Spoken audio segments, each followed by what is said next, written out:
何西阿书第5章，祭司啊，着听；以色列子民着注意听；王亲啊，着斟酌听。恁得要受审判，因为恁伫米斯巴诚做害人的活斗，伫塔博山诚做当人的罗网，才会背叛的人大开杀戒。我要管教因。拢总的人，以法莲啊，我真了解你。以色列袂当对我安抗，但以法莲，你惊淫乱，以色列甲家己拍拉三，因会所行所做，互因袂当归往上帝，因为因的心充满淫乱，完全毋捌上主。以色列的骄傲。证明因家己有罪，以法莲会因为家己的罪绊倒失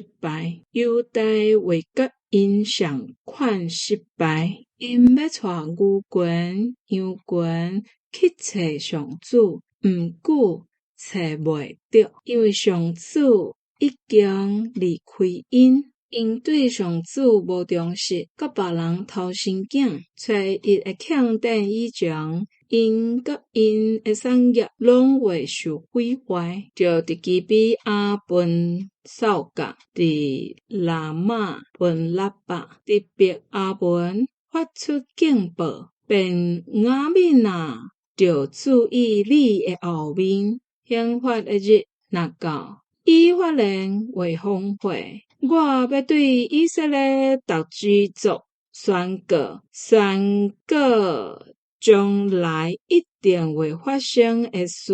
犹大的首领竟然霸占人民的土地，我要将我的受气亲像大水摒落伫犹大。以法莲甘愿去缀无路用的偶像，因一定会受审判。受压迫吞达，我要亲像咒堂对待以法莲，嘛要互犹大烂去。以法莲看到家己有病，犹大看到本身有伤，以法莲就派人去求亚述大王，毋过伊袂当医因的病，治因的伤。我要亲像西对待以法莲，亲像缅西对待犹大。